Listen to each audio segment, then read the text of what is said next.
สวัสดีครับวันนี้อยู่กับเซิร์ฟเวอร์777เนาะกับสายฟรีแตก ของเราแตกกันทีเรียบร้อยเพราะเราไปเติมไอ้นั่น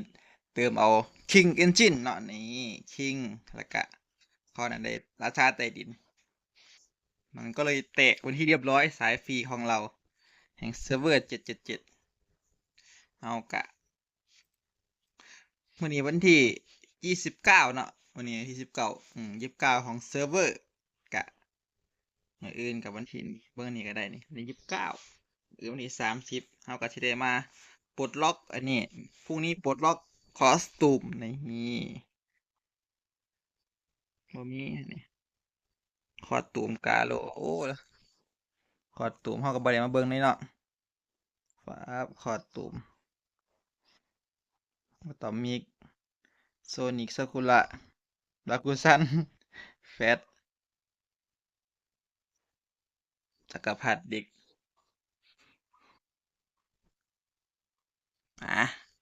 อันนี้อัปเดตกันน้อยหลังจากเฮาบ่ได้อัปเดตหลายมื้อแล้วอันนี้ของดอกเฮาตอนนี้เราอยู่อันดับที่747เนาะ พลัง1,850,000นะผ่านด่าน1,110ตัวละครชุดเก่งโอ้โหไก่กิ้วอันดับที่50ของเซิร์ฟเวอร์ไปเอากันนะดูตัวละครกันก่อนปั๊บนี่ King Engine ราชาใต้ดินปั๊บเขาให้ทีมเฮาสิใส่เป็นโซนิกตัวบูสต์สปีดแต่ว่าเฮาสิใส่ข้อนี่ก็ได้เด้เป็นประมาณนี้แต่ว่าโดนๆไปมันบ่มีลูกไฟซอมบี้แมนไม่มีลูกไฟเนาะเนี่ยตอนนั้นใช้ข้อปูบอมเดี๋ยวถาข้อไหมไปสิพาไปเปิดของดองเช็คของดองกันปึ๊บนี่ฟูบุกิ SSR บ่บอกดอกว่าได้มาได้ใส่ อันนี้ว่าได้เก็บไว้ก่อนเก็บไว้เนาะของเลือกเสีย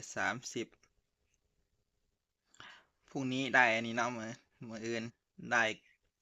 ยังก็ได้คอสตูมกาโลเนาะมืออื่นปั๊บอีกอะตัวดำมันอยู่9ใบเพราะว่าเราสุ่มกาโลไป150ใบตัวอาวุธเราเป็นยังห้องกระสีตองไหมอันนี้ห้องก็ขาดอีกอันนึงเราขาดอีก1 อันเนาะของดองกะบ่มียังหลายมีประมาณนี้ปึ๊บ18ปึ๊บก็สิเป็นอาทิตย์หน้าก็สิได้เราได้หน้ากากหวานมาขั้นบอหน้ากากขั้นลูกแก้วหน้ากากหวานประมาณนะข่อยก็สิจบอยู่ประมาณจัก70-80ใบก็จบแล้วก็เหลือตัวดำก็เหลือเกลือเกลือเละเทะ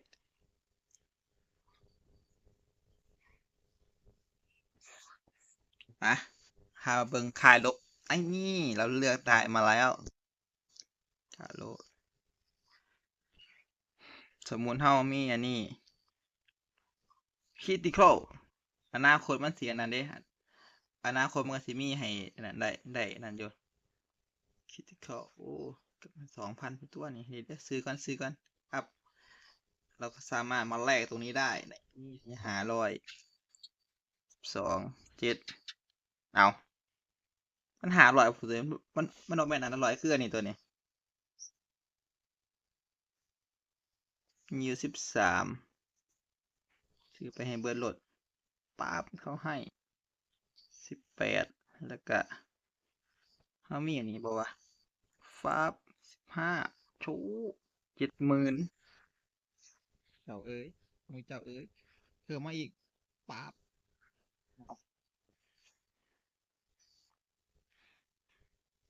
รู้สวยรู้ดูดีเนาะ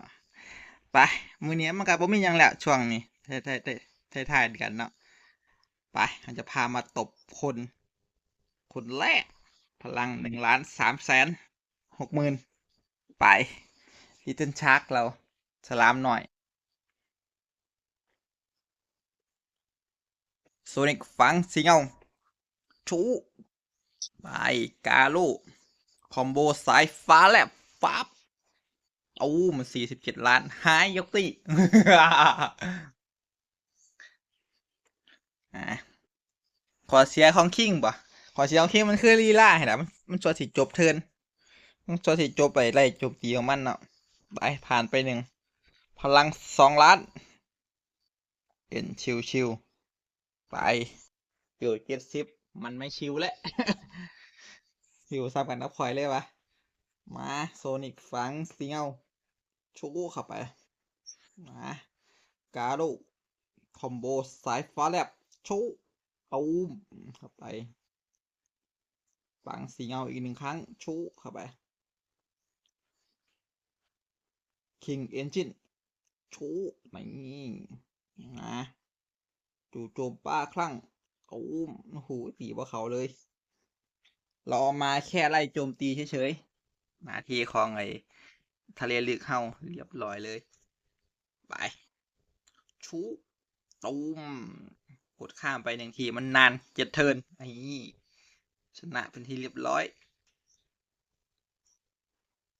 อันนี้ก็สายฟรีอันนี้สายฟรีเหรียญซ่าเลือก73แล้วโอ้โหบ้าตาย ผ่านไปก่อนผ่านไปก่อนโอ้ลูกศิษย์พี่อันเบิ่งนู่นล่ะขอลูกคมจากบาทด้วยล่ะพลังจะ2 ล้านเอ้ยเราเร็วกว่ามาโซนิกฝังสีเงาโอ้โหลืมเบิงอันนั้นลืมเบิงไอ้จีซีชูอุ้มหายจีซีกันเลยชูเข้าไประเบิดเพี้ยหิวขึ้นมาก่อนหิวเลือดขึ้นมาฟาบสวยชูตุ่มนี่คอมโบสายฟ้าแลบปับโชเขาให้ชูโอ้โหถึกถึกพิษกันก่อนนี่ก็ถึกเผาใหม่ถึกไฟลวกชูเฮ้ยทะเลลึกกับตุยทะเลลึกเลยหิวขึ้นมาก่อนลูกหิวมันขึ้นมาฟ้าบ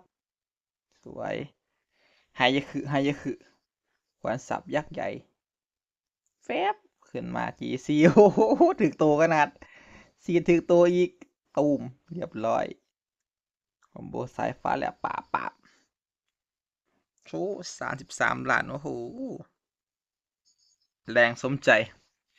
ระเบิดปืนจักรกลเชลเรียบร้อยมาปาบเขาให้เขาเรียกว่าเนาะบอกดูฟ้าบชนะบ่แพ้ไปแพ้กาโลปะแพ้ตัวใดวะแพ้ได้ไงวะโอ้ย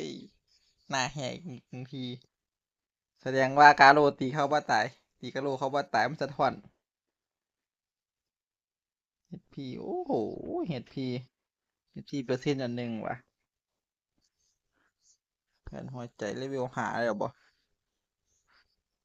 เลือด28,000เนาะโอเคครับคลิปนี้ก็พอแค่นี้สำหรับเซิร์ฟเวอร์777ของเราเดี๋ยวพาไปเบิงแล้วเติมไปที่ฟับ413ตีกับเบอร์2,000งั้นตีเป็นของในเกมหมดเลย2,000เนาะแต่ว่าค่อยเติมมัน1,200กว่าบาท1,200 1,300นี่ล่ะที่เติมไปก็เหลือแบงค์ส้มอีก1 อันเดี๋ยวที่ได้เติมมาอยู่เติมเอานี่เติมไปขามโฆษณาใช่ก็ปะเซิร์ฟนี่ก็สีงบอยู่ประมาณจัก3,000นี่เติมขามโฆษณาแต่ว่าก็สิได้ขั้นได้เติมมันนี่ก็สิได้เติมทุกเดือนเนาะก็สิได้อันนี้ก็โอเคอยู่พูดถึงก็ได้ขั้นเติมตัวนี้ก็คุ้มเลยแหละโอเคครับคลิปนี้ก็พอแค่นี้ไปแล้วครับ